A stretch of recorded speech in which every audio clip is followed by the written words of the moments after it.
नमस्कार साथियों, मैं हूं Pramod Kumar Kandwal, intensive spiritual path से। ज्ञान उसे कहते हैं जिसे हम एज इट इज जान लें, ज्यों का त्यों जान लें। यानी पदार्थ जिस प्रकार का हो उसको उसी प्रकार जानने का नाम ज्ञान है। तरबूज के नाम से हम तरबूज को नहीं जान सकते, हमें उसके अंदर घुसना होगा, देखना होगा उसकी क्या प्रॉपर्टी है, उसके अंदर कौन कौन से तत्व हैं।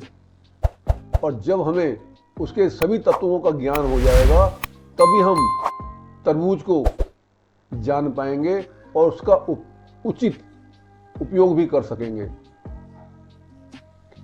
जब तक अज्ञान रहता है तब तक बहुत से विषय हमारे दिमाग में रहते हैं, परंतु ज्ञान हो जाने पर सिर्फ एक रह जाता है। जो अखंड है उसे हम खंड खंड करके नहीं समझ सकते। इस अनादि प्रकृति का भोग अनादि जीव करता है, वही इसमें फंसता है। परमात्मा ना उसका भोग करता है और ना ही उसमें फंसता है। आध्यात्मिक विद्या कहती है कि वृक्ष बाद में होता है और बीज पहले, क्योंकि बीज निमित्त कारण है, मुख्य कारण है। कारण का नाम ही बीज है, कारण का कोई कारण नहीं होता। वृक्ष बीज का फल है। हमारी आंखें, हमारा मुंह, हमारी जीभ या पूरा शरीर ना तो सुख का कारण है और ना सुख का साधन है, क्योंकि इनका जीवात्मा से संयोग नहीं होता। मनुष्य प्रकृति को ठीक तरह से समझ नहीं पा रहा है, वो उसके वर्णन और वर्गीकरण में ही लगा हुआ है। प्रकृति के अंदर एक प्रक्रिया दूसरी प्रक्रिया में बदल जाती है। भौतिक प्रक्रिया रासायनिक प्रक्रिया में, ऊर्जा ठोस अवस्था में, ठोस अवस्था ऊर्जा अवस्था में, हाइड्रोजन हीलियम गैस में, पानी बर्फ में, अग्नि धुएं में और धुआं अग्नि में। जिसका परिणाम यह हुआ कि मनुष्य ने प्रकृति को समग्रता में न देखकर खंड खंड में देखा, विभाजित रूप में देखा, जो हमारी सबसे बड़ी कमी है। और यही कारण है कि जो महत्व हमें प्रकृति को देना चाहिए था वो हमने नहीं दिया। और आज मानव जाति परमाणु बम के पलीते पर बैठी हुई है और ऊपर से अब ग्लोबल वार्मिंग की मार पड़ रही है, वो अलग है। भक्त के साधन और साध्य दोनों ही भगवान होते हैं। उसके द्वारा जो भी साधन होता है उसमें वह भगवान की कृपा को ही मुख्य मानता है। उसके साधन में भी भगवान का ही आश्रय रहता है। वह साधन निष्ठ न होकर भगवान निष्ठ होता है। आध्यात्म विद्या में गहन अनुभूति या पूर्ण अनुभूति प्राप्त करने के लिए साधन, साधना, गुरु और प्रभु पर पूर्ण श्रद्धा तथा पूर्ण विश्वास का होना उतना ही जरूरी है जितना खिचड़ी पकाने के लिए चावल। इस बात की सिद्धि के लिए हम अपने शरीर से इसकी जांच कर सकते हैं।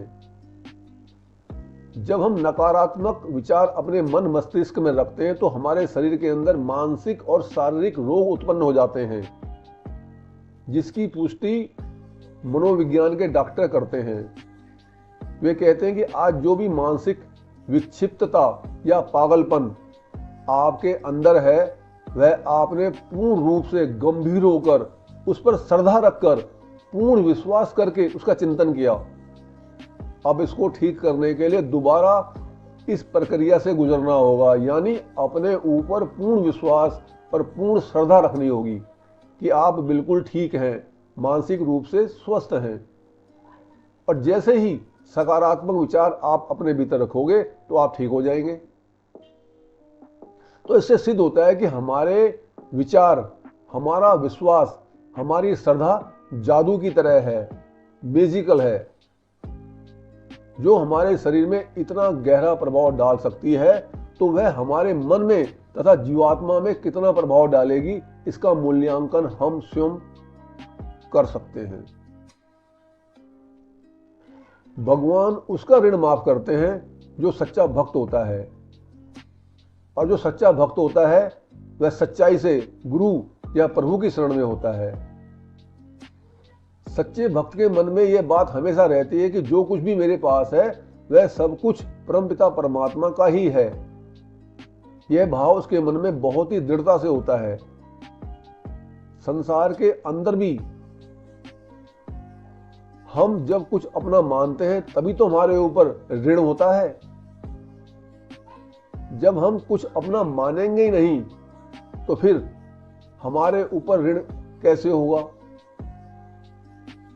सच्चे भक्त के पास बहुत कुछ होता है, लेकिन वह सब कुछ परमात्मा पर न्यौछावर कर देता है, और ऐसा करने से प्रभु उसके दैहिक, दैविक, भौतिक तथा अन्य सभी प्रकार के ऋण माफ कर देते हैं। गुब्बारा तोड़ने के लिए पर्याप्त है छोटी पिन, शरणागत भक्त के प्रभु माफ कर देते हैं ऋण। यदि आपको यह संदेश ज्ञानवर्धक तथा उपयोगी लगता है तो आप चैनल को सब्सक्राइब तथा वीडियो को लाइक, कमेंट और शेयर भी कर सकते हैं, ताकि रिलीज होने वाली सभी वीडियो का नोटिफिकेशन आपको मिलता रहे। गुरु भगवान सबका कल्याण करे।